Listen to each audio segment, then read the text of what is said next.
That's the process of replacing the kidney alone. Now, and it does not stop within the country. Yes, within the country. It does not stop there. Even after the person has gotten a kidney transplant and the kidney is functioning very well, now there are drugs that you need to be taking to keep that kidney safe. Because it's like no matter how close, even a twin, no matter how close they are, there will still be some similarity. So when you put, in quote, a foreign body into another person, there's tendency for you to want to react to it, that this thing is strange to my body. So as a result of that, we need to give them drugs that we call immunosuppressive drugs to kind of deceive the body that this thing is part of you. And those drugs also usually very expensive in the first 6 months after transplant. It goes for between 500 to 700,000 naira a month. And that is another burden. Of course, as the year goes by, after 1 year, 2 years, the amount of the money will be reducing. But this, when you look at it as a whole, is a huge burden, and it's ever increasing every day, even in our community. And it is not as if it's what would I say? It's foolproof. It's not as if it gives you your life back in full. We can say it does when you compare to the life on dialysis. For example, if somebody's on dialysis, you need to do that dialysis 3 times a week, which means you need to come to hospital, sit down, be attached to a machine for 4 hours. So imagine somebody is going to work, which means in a week, 12 hours of your time has been taken off. Now, when you compare that to having a transplant done, it's like after the transplant, you still need to be taking drugs. If you look at a patient that has hypertension or diabetes, there are drugs that we prescribe for them to be taken regularly. So the same thing, even after the transplant, you continue those medications. And like 12 hours I said in a week, that one is taken off from that. You can return back to your work. Most of the time, 3 months after transplant, at least you start gradually. You can be useful to the community again. You are not tied to a machine. You are not being admitted regularly. So you have your life back. But this time around, it's a second chance that you have to be very careful with by taking your drugs regularly. All right, Dr. Abiola Busayo, thank you very much for that insight.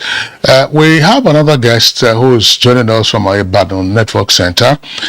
She's Professor Adanze Ashinobe. She's current president of the Nigerian Association of Nephrologists. Professor Ashinobe, it's our pleasure to have you with us on the program today from our Ibadan Network Center. Thank you very much for having me. Good morning, fellow Nigerians. Tell us some more about these two very critical parts of the body. There are 2 kidneys. Sometimes for those of us who are not medical personnel, we just try to describe the human anatomy by saying that God didn't make a mistake in creating a pair of eyes, a pair of ears, a pair of hands, a pair of legs, and now a pair of kidneys. But why is it that when the kidneys have problem, the 2 of them tend to pack up at the same time?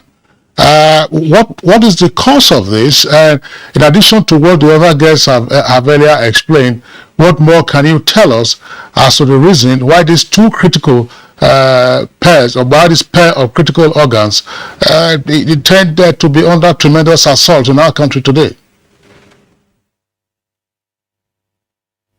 Thank you very much. As you rightly said, we have a pair of kidneys. But God has made it in such a way that if one has one normal kidney functional, a person can lead a normal life. Most of the problems or the risk factors that predispose people to chronic kidney disease originate in such a manner that the 2 kidneys get involved, like the hypertension. Okay, that's the cardiovascular system. The kidney receives about 25% of the blood coming from the heart. Okay, so the 2 kidneys, are perfused, simultaneously. So if there is a problem of perfusion and pressure, the 2 kidneys will be affected about the same time. Concerning the post-infectious issues, that cause kidney damage, which we call chronic glomerulonephritis. Okay, that also may be an immunologic reaction. The two kidneys get caught at the same time. When the obstruction to the urinary tract is below the bladder level, okay, both kidneys, the ureters, that get to the kidneys, the kidneys themselves, will be obstructed, and there'll be back pressure on the kidneys, and that will lead to the damage of the two kidneys. But there are some other problems, or maybe obstruction, that can occur in just one part of the kidney. If that is attended to early, okay, because when there is an obstruction, the urine, there will be backlog of urine in that tract. And if that is taken care of early enough, okay, that pressure relieved and superimposed infections taken care of, the kidneys, that single kidney will be salvaged. But if that is not done in time, the two kidneys may get affected, because urine is a good culture medium for bacterial growth. So the person would then be predisposed to what we call urosepsis, that will now affect the whole body, and that will predispose to serious infection that can even lead to death. So a single kidney that is normal will sustain life, and that is the basis for encouraging people to donate their kidneys when it becomes necessary. Being a pediatric nephrologist, I want to add more to the risk factors for chronic kidney disease, because we believe that if a child with a healthy kidney will, if all things be not equal, will lead a normal, healthy adult life. But if the problem starts from childhood, then soon after, that's in young adulthood, they will get to end-stage kidney disease. So what are those risk factors in children? There are children who are born with congenital anomalies of the kidney and the urinary tract. What are those predisposing factors to having these congenital anomalies? Medications are so important, such as there are some of the drugs we use as antihypertensives. Okay, the group of drugs we call ACE inhibitors and angiotensin receptor blockers. They are commonly used, to treat hypertension in our environment and globally. So our women who are potentially going to become pregnant, okay, preparing for marriage and likely to become pregnant, are supposed not to take such drugs. If they are consulting the right people, they should know that they should not prescribe ACE inhibitors, angiotensin receptor blockers, and non-steroidal anti-inflammatory agents, NSAIDs, that's what they call it for short, and these are pain relievers. The drugs we use for pain in the joints, pain in the body, and all that, which people are using very commonly. At least I mentioned these drugs, these three drugs, and the herbal medications will predispose women to having children who have congenital anomalies of the urinary tract, the kidneys and the urinary tract.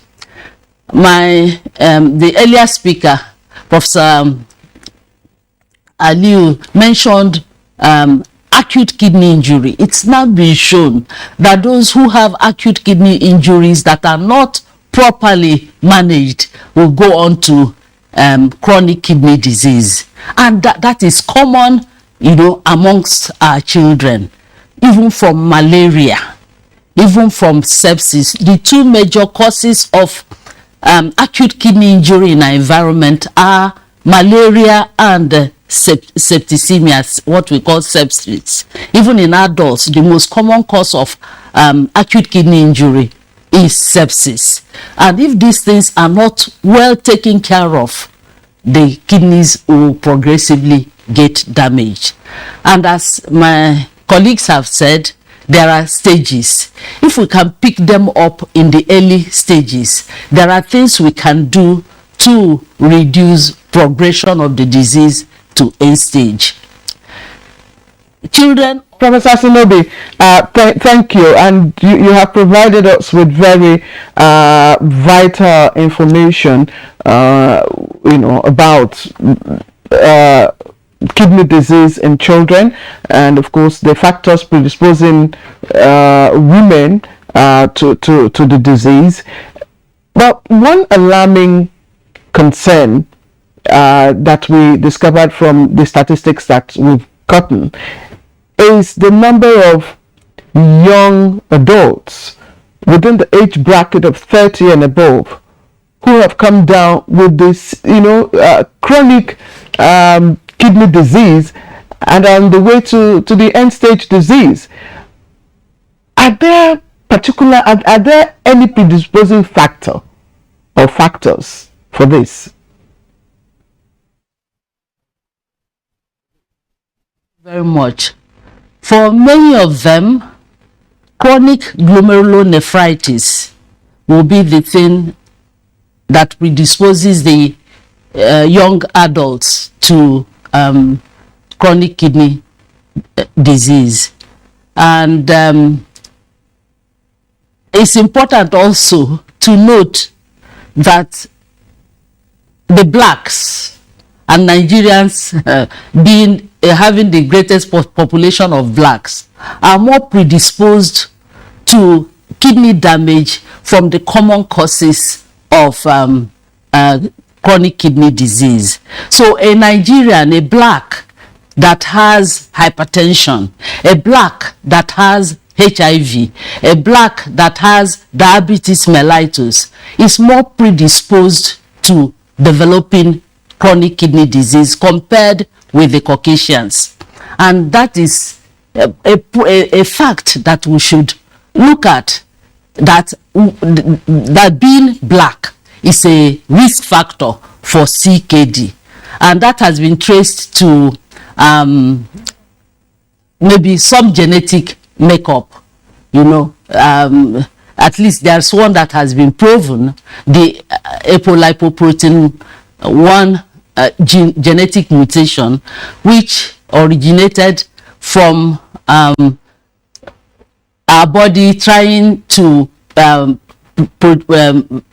protect us from death from trypanosomiasis in centuries ago, because when there is a threat to a population, God has made it in such a way that the genes mutate so as to protect. And similarly, that was what happened with sickle cell disease. You know, we are being protected from the severe effects of malaria. That was how sickle cell gene came about, in order to protect us. Those who have AS, you know, are not they are more protected from malaria. And the same thing happened with trypanosomiasis. So we have that APOL1 gene mutation. So we are at risk. I think it should be noted that chronic kidney disease, a big burden. Kidney disease is a big burden in our environment. I'm happy you gave me this opportunity to appear on your program. I have seen it all in the past 30 years plus, you know, coming to work, you know, following children up you know, and most of those with this diagnosis die, you know, even after attachment. So apart from the burden, emotional burden and financial burden on the parents, the caregivers, the doctors also suffer emotional damage. You know, children who have become attached to you and you see them die one by one.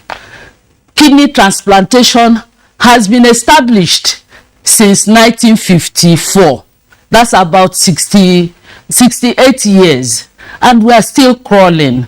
One of the reviews that was done recently, published in 2021 by Professor Felicia Eke et al., showed that since 1986, from 1986 to 2019, only 23 children have been transplanted.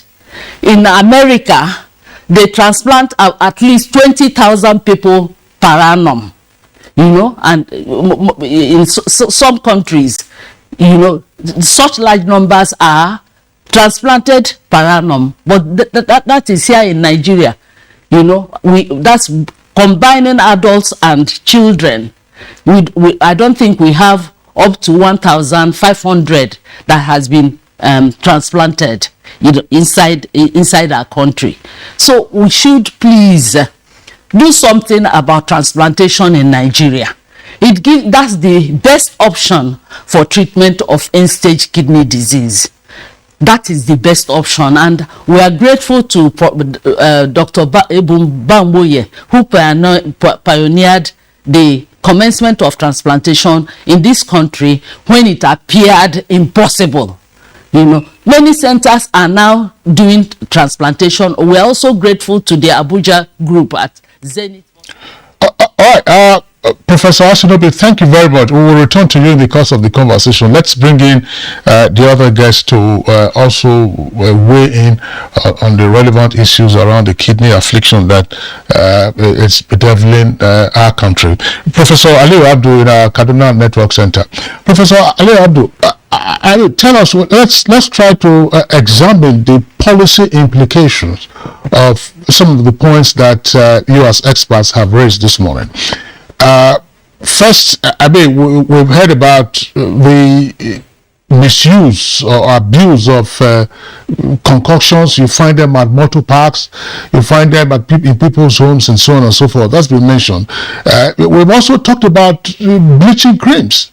I would like you to explain further the nexus between cream applied on the skin and how the seepage gets into the kidneys on the one hand, and why, in spite of this linkage, as you experts have mentioned, when you go to the shops, I mean, you find shelves that are loaded with all kinds of creams and soaps, proclaiming that they can tone you and you become who you are not supposed to be. I'm very proud of who I am, you know. So, but why is it that in spite of this linkage, we continue to have, you know, promotion and sale and purchase and use of bleaching creams as an example, including agbo and the other things that you have mentioned?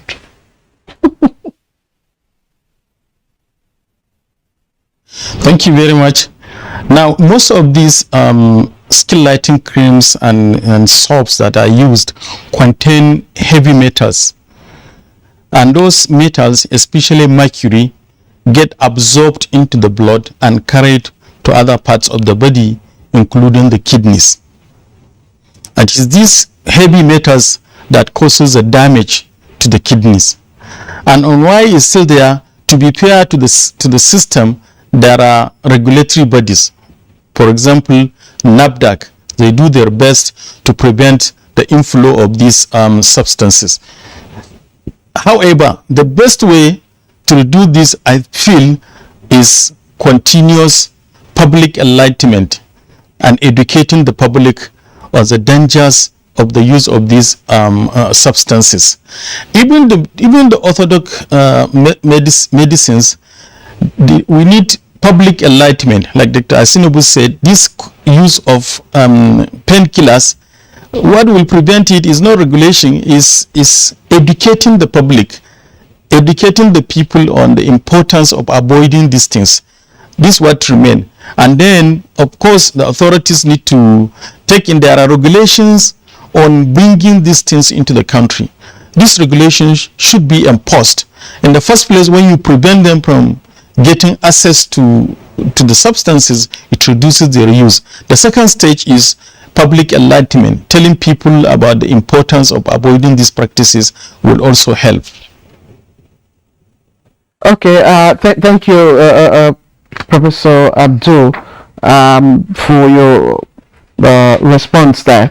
I think if we have our Lagos Network Center up, I'd like to bring in Dr. Gbangboye before we come back to the studio here.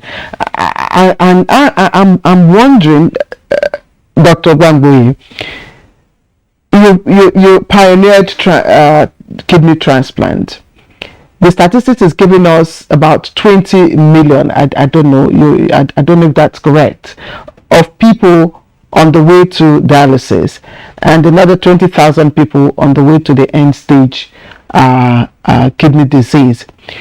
Professor Asinobi has said, for this category of sufferers, transplantation is necessary, or kidney transplant is necessary, and she's lamenting the abysmal number of centers where such can be, accessed here in the country. What are we not doing right in this regards? Thanks for that question. Yeah, there are over 15 centers all around the country now doing transplants. But combined amongst all those centers, the total number of transplants that we do currently all over the country is roughly about between 150 and 200 transplants per year. But as you said in the documentary you aired at the beginning of this program, over 20,000 people every year end up in end stage requiring one renal replacement therapy or the other. So you can imagine 20,000 people require renal replacement therapy. Only about 200 of them get transplanted. And even if you put all the dialysis centers, and there are currently just a little under 200 dialysis centers around the country, the total number of patients currently dialyzing in all those centers is easily not more than about 5,000. So obviously there's a gross mismatch between the need and the capacity to be able to provide. Most of those centers, either the dialysis centers or the transplant units themselves, are limited to just the urban areas in the country. So you have majority in Lagos, in Abuja, in Kano, in Enugu. But individuals who would require these services, who are also in all the rural areas, don't have access to even dialysis, not to talk of transplantation. And as might have been mentioned earlier as well, you find that unlike what happens in other parts of the world, where the cost of renal replacement therapy is actually covered in some way or the other by the social services, by the government, almost everyone who has to access care in the country currently has to do it and pay out of pocket. And you find that given the availability of resources to individuals in the country, very, very few individuals are able to avail themselves of even the services that are available that are currently, as it is, inadequate. So you find that a lot of people who otherwise would have benefited, even when the diagnosis has been established, are unfortunately not able to, either because of non-availability close to them, or even when it's available, the capacity to be able to cover the costs of providing that care. So there's a lot that needs to be done. There's a need for awareness, as has been said earlier, and possibly a focus more towards early detection by screening and management of those earlier stages, and hopefully slowing down the progression to end stage. Because when it gets into end stage, your options are not very many, and your capacity to be able to access those options are also inadequate. Okay. Thank you, Dr. Gbangboye. I still want to stay with you. I think that we'll get one of the guests to respond to transplant numbers being undertaken in the country. I mean, my sense is that the figure you said probably could be higher in terms of the facilities where transplant is taking place. But before we do that, speak to our viewers again and us invariably. I mean, the basic knowledge that we got growing up was that prevention is better than cure. And here we are. It looks like the kidney or the kidneys, since you have them as a pair, are the organs that normally will bear the burden of virtually every affliction in the body. I mean, high blood pressure, you have an impact on the kidneys. Diabetes, you have an impact on the kidneys. HIV, mentioned a while ago, you have an impact on the kidneys. Hereditary problems, you know, that's congenital, you have an impact on the kidney. Misuse of painkillers, you have an impact on the kidneys. And enlarged prostate for men, you also have an impact on the kidneys. Use of bleaching creams for those who think that they are not fine enough, will also have an impact on the kidney.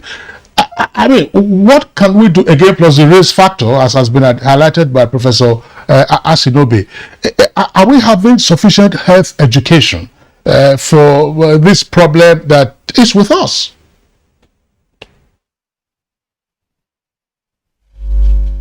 The easy answer to that is no.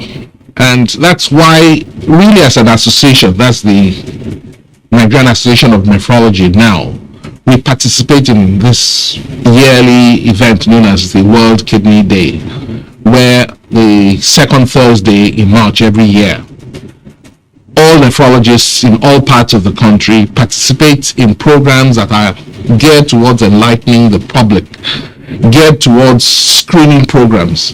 And this we've done every year. And incidentally, this year's focus has been on how can we enlighten the public? How can we get people to become aware that first, this problem exists. Secondly, it's a huge problem that we are under recognizing. And thirdly, that these are the things that very commonly lead on to it. As I mentioned earlier, you find that hypertension is very, very common in our environment. And easily, only about a third of the people that have hypertension are aware that they have it. And even those who are aware are not aware that hypertension is something that you need to treat and treat indefinitely.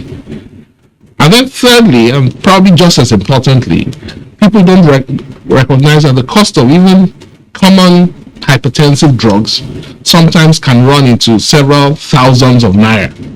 And here you have people who are on minimal wage. Their capacity to be able to put together the funds to even take those medications on a regular basis is impaired. So it's not surprising that quite a number of people were diagnosing them with hypertension at the point where they've ended up in end-stage renal disease requiring dialysis. Similar with diabetes, you find that diabetes, only about 50% of people who have diabetes are aware that they have it. And even those who are aware are not properly controlled. Less than a third of those who are aware and supposedly on treatment have actually achieved adequate enough control. And so diabetes is also now becoming one of the more common causes, and it's increasing. I mean, several years ago, we did a study in Louth, and less than 5% of our patients had diabetes as a cause of kidney failure.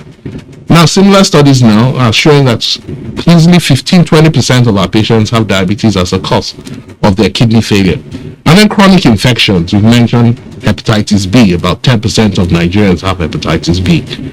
Hepatitis C, easily 6%, HIV, 3 to 4%. And most of these chronic infections, many people have them, don't recognize they have them. The only way you can recognize is if you do screenings.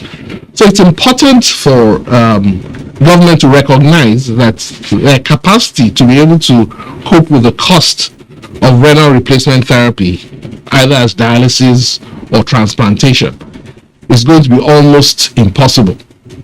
So there's a need for us to also focus on the need for us to identify those risk factors, detect them early, prevent them from leading on to kidney failure. And that involves screenings. And one would encourage various health institutions to ensure that there are regular screenings of individuals so that we can detect these problems early. And if we do detect them early, it's possible that we can slow progression even if they've started to affect the kidneys. So if you have stages 1, 2, 3, even though we know that once you have stage 1, it's inevitable that it will progress. But you can slow down progression such that it's slowed down and you can live a relatively normal life if you're able to control all those factors that we've identified as causes that lead on to kidney failure in our environment. So, Ebu Bangoye, for your contribution. Let's put you on hold and come back to the studio here. Dr. Abiola Busayo has been quiet for a while. Let me take you on the issue that Dr. Bangoye talked about, early detection. We'll talk about early detection. Now, most of the underlying triggers of kidney disease are usually unnoticed, asymptomatic, as you've all said. So it becomes much difficult to convince someone, for instance, who is suffering from hypertension and doesn't know and has no symptoms, to go to the hospital for checks or screening. I mean, you will hear, God forbid, you know the way we think, God forbid, I can have that on myself. So how is it possible for us to scale up early detection, which is very critical in prevention? Thank you very much. Like every time I have opportunity to talk about health to people, I always tell them that understand your family tree, understand your ancestry. And what do I mean by that is that, let's say, for example, while you are growing up, you knew that your parent has hypertension, your mom has diabetes, or some of your uncles, you know that, okay, it was told that he has stroke, has heart failure.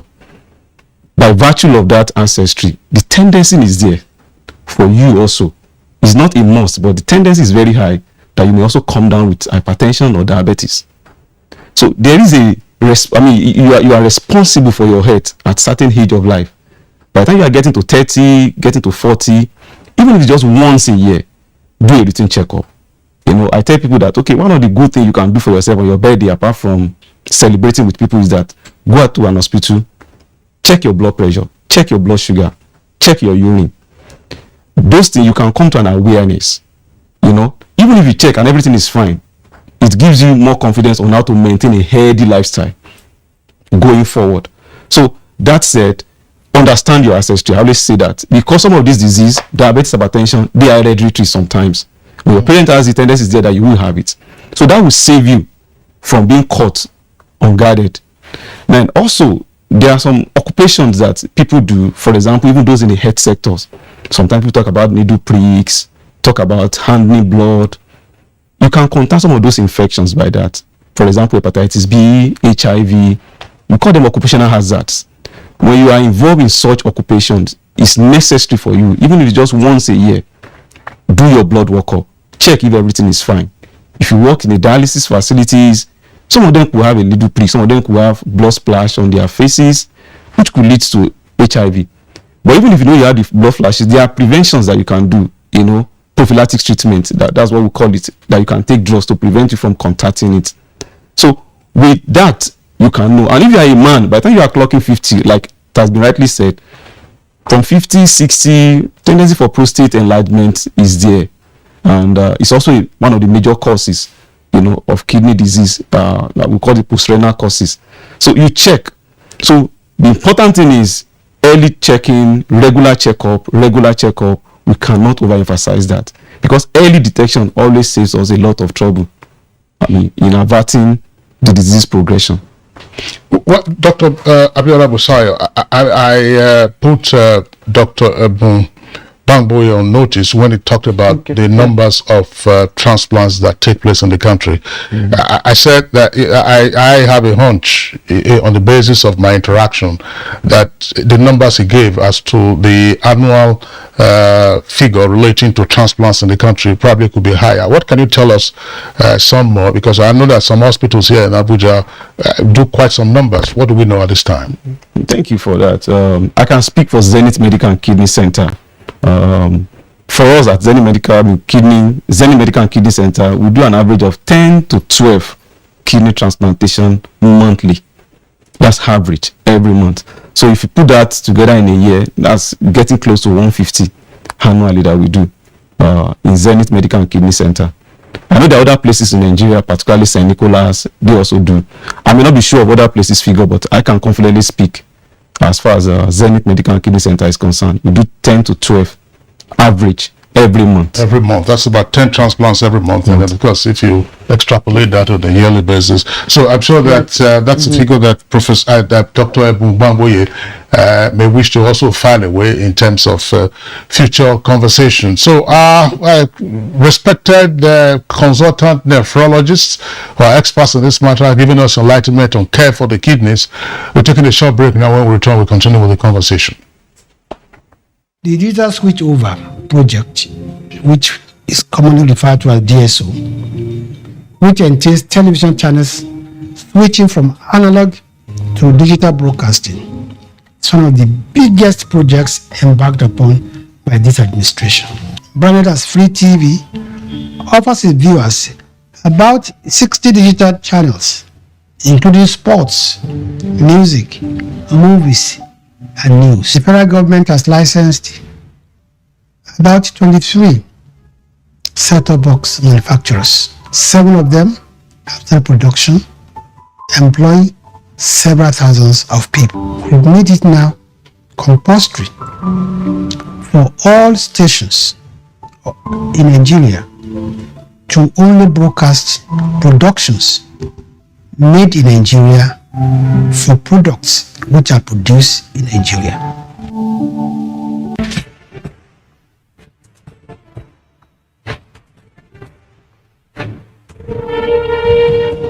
Finally, the hero of Nigeria's democracy has arrived. He shall usher us into a new phase of development, peace, and prosperity. He is the father of the new Nigeria, His Excellency President Muhammadu Buhari, GCFR. Welcome to another season of giving Nigerians hope yet again. We are sure of a great future for both ourselves and generations yet unborn. We look forward to your leading us as a nation into our manifest destiny. Though the challenges against us as a people are many, we know that your leadership shall set us on the right path to our greatness. A new dawn beckons on us all, and having you as our president is a precursor to this. Thank you for believing in Nigeria. This message is from the Nigerian Television Authority, NTA.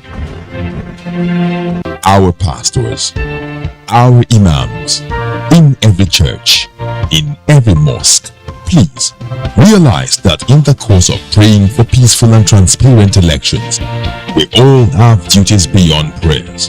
If we want a stable society before, during, and after the elections, what should you be saying to those that worship with you?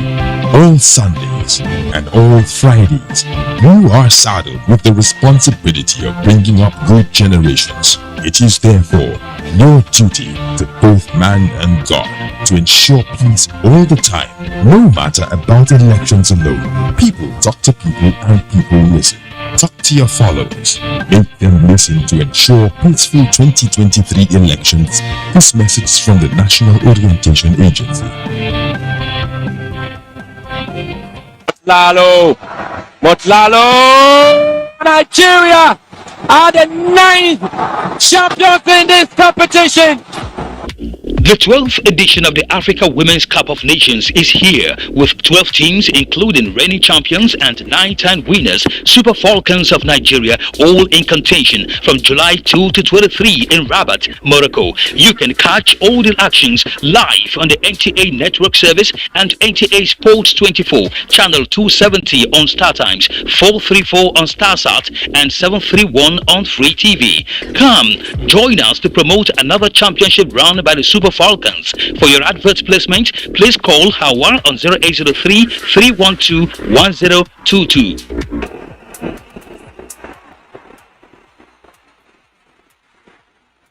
Africa Women's Cup of Nations, Rabat 2022. Game on!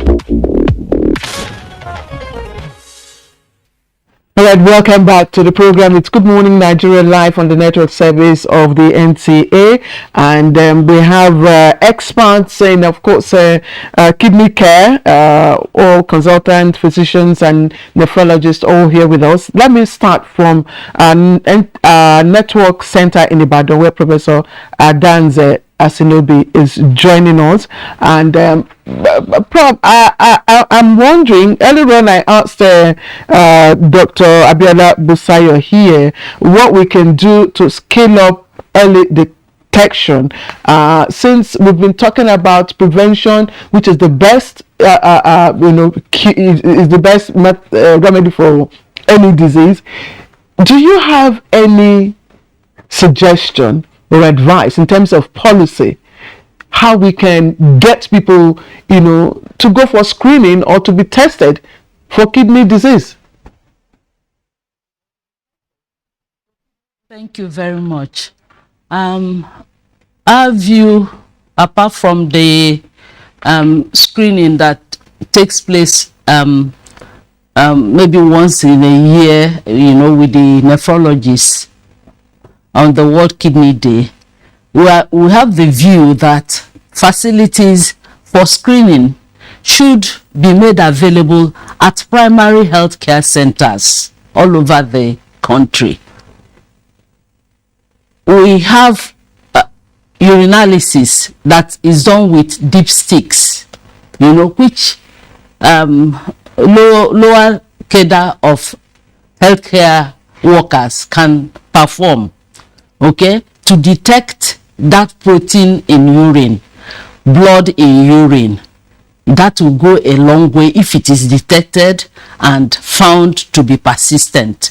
Then such an individual will be referred to the secondary center, if necessary, to the tertiary center.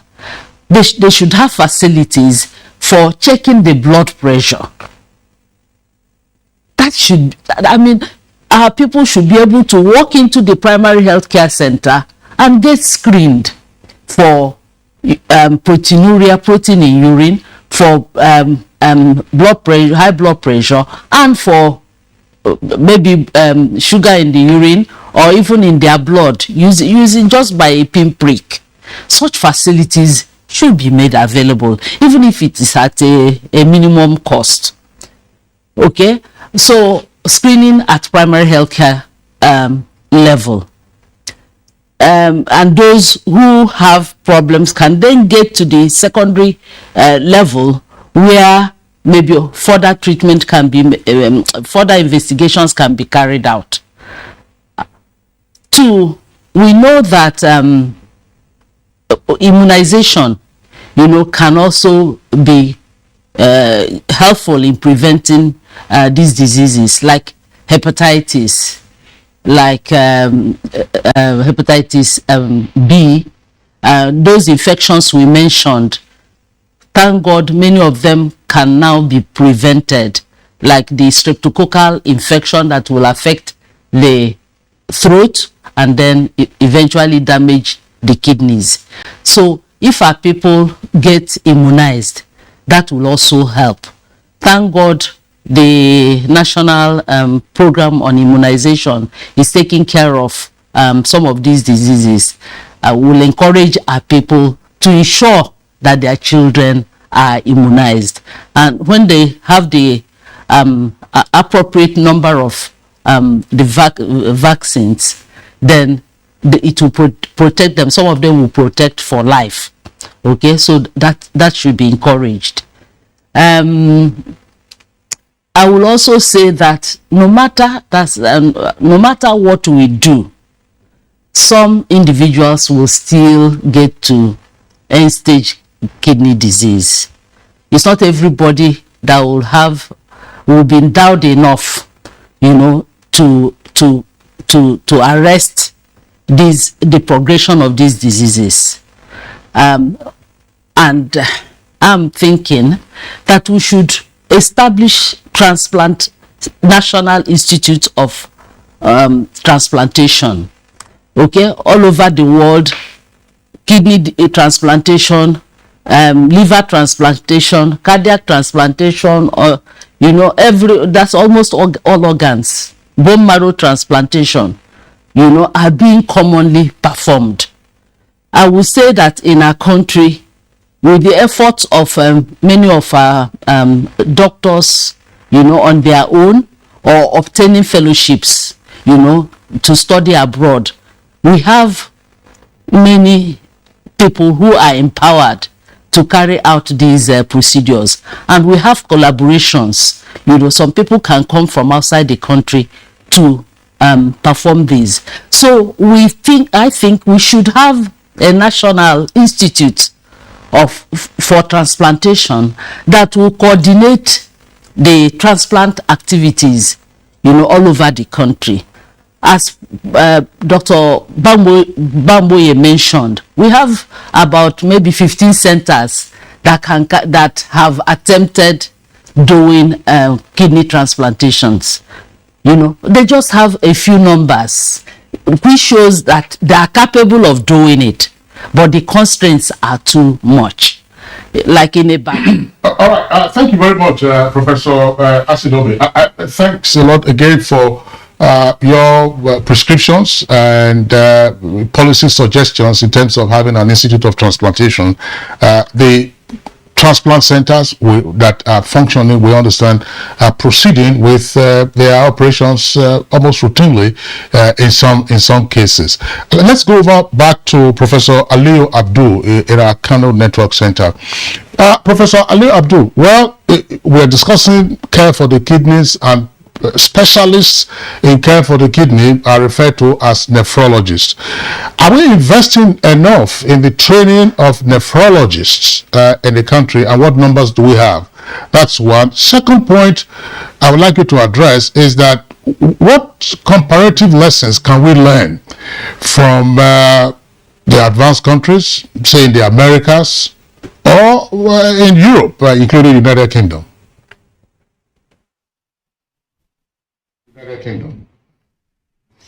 Thank you very much once again.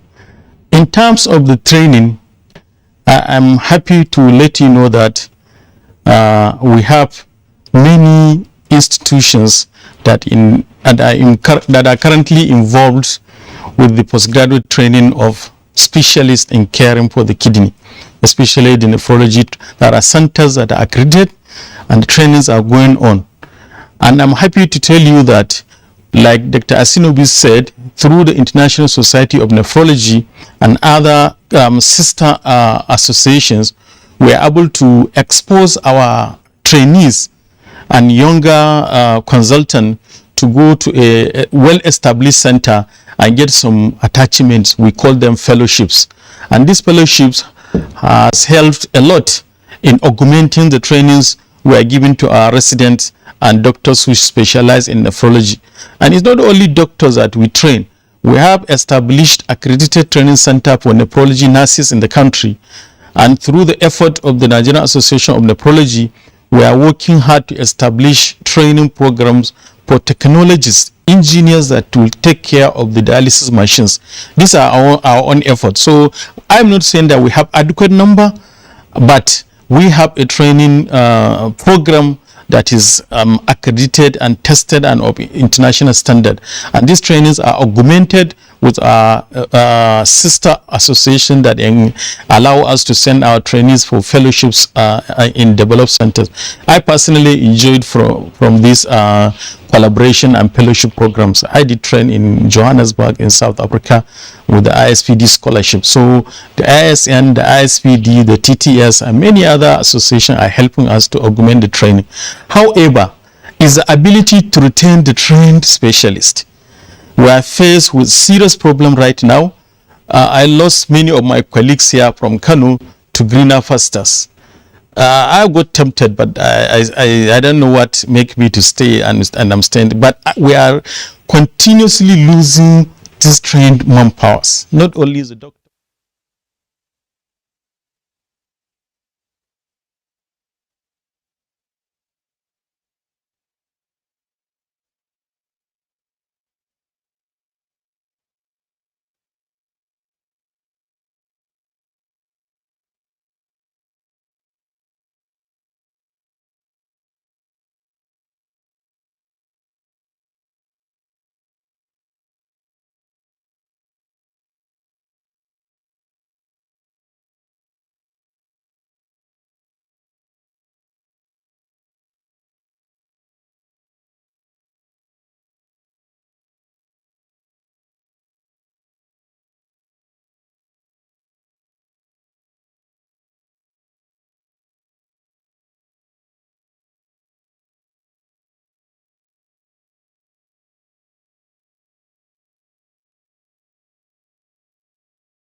those incur in trying to acquire, retain, maintain, and replace equipment? Dr. Bangboye.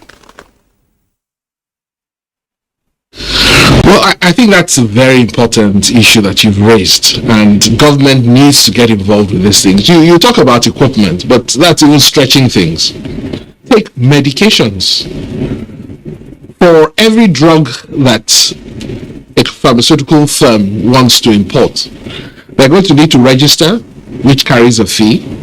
They're going to need to pay fees to various government agencies for inspection of each one. And then levies still exist that they pay for every single, importation that they carry out. And all these things add up. And that is possibly why the cost of medications, you'll find that they're much more here in Nigeria than you'll find in other neighboring countries. So we find that individuals, the same medications, I think Dr. Busayo was mentioning the cost of post-transplant medications, which can be as much as ₦500,000 a month. We find that if our patients who have gone to India to do the transplant, when they come back, they're coming back and buying the medications at possibly sometimes half or even less the cost of acquiring those medications when they buy them in India. So government needs to do a rethink. Even the antihypertensives, there's no reason why the government should not be able to provide those medications for free, knowing fully well that this is going to prevent the onset of more severe problems that would cost the government a lot more to be able to take care of. So if you can't provide them for free, ensure that you in some measure supplement the costs such that the individuals are then able to afford the cost of providing those medications locally. But even more importantly, actually encourage manufacture of those medications locally. Those are the things that I think government should be doing. Common antihypertensives, common anti-diabetic drugs, common drugs that are used to treat many of the infections that very often, when they become chronic, lead on to kidney failure. Not to then talk of provision of the various equipment that we require to be able to provide care for patients who then end up with end-stage renal disease. The cost of setting up a dialysis unit and the policies that mitigate against the ease of being able to set up those units and maintain them are sometimes mitigating against being able to maintain those machines. So you find a lot of the public hospitals would have maybe 10, 12 machines, out of which only 2 or 3 would be functioning. Not because they don't have the capacity, but the necessary spare parts, the necessary training that is required to be able to sustain them are just not available.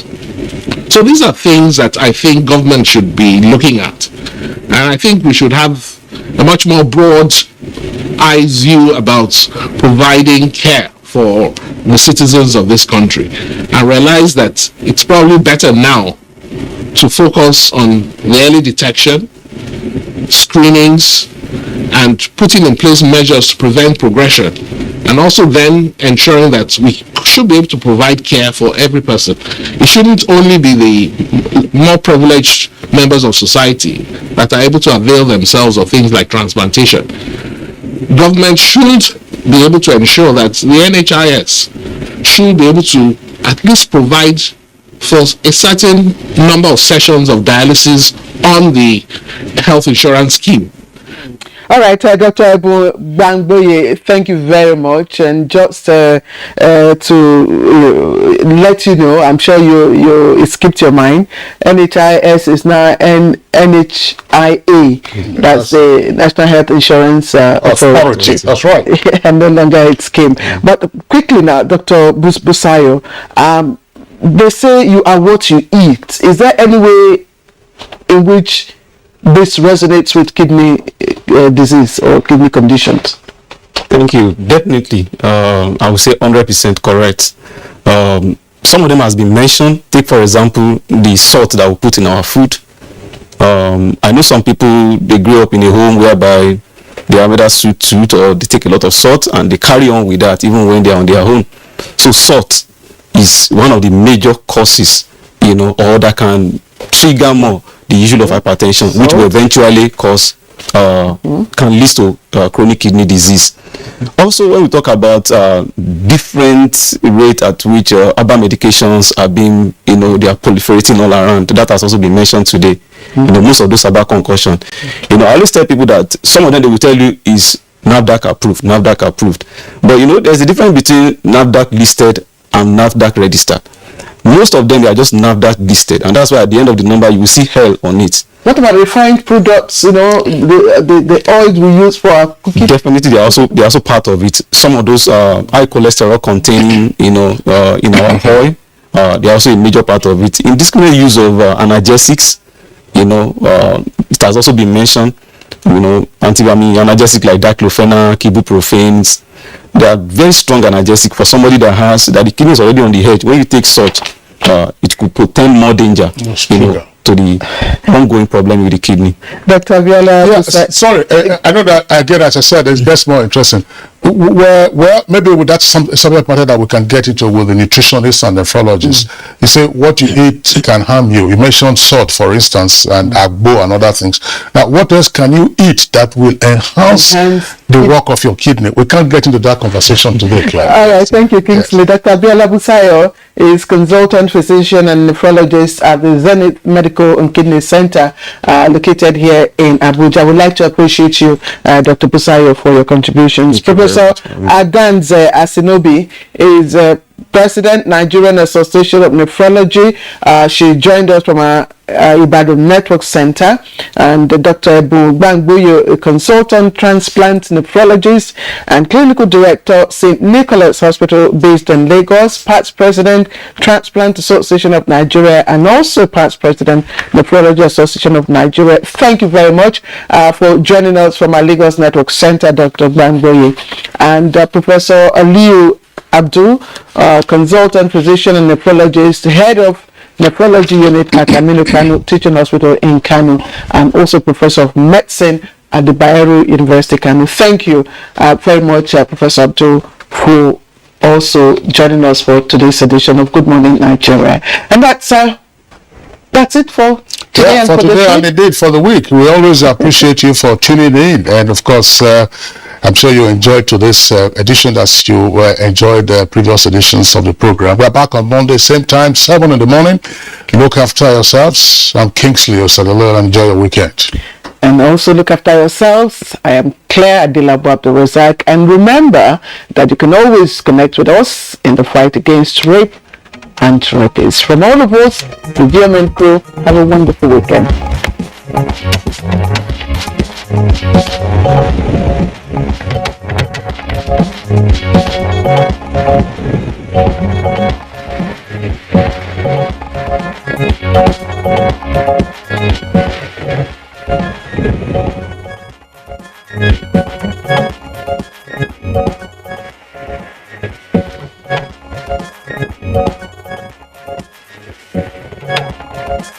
you.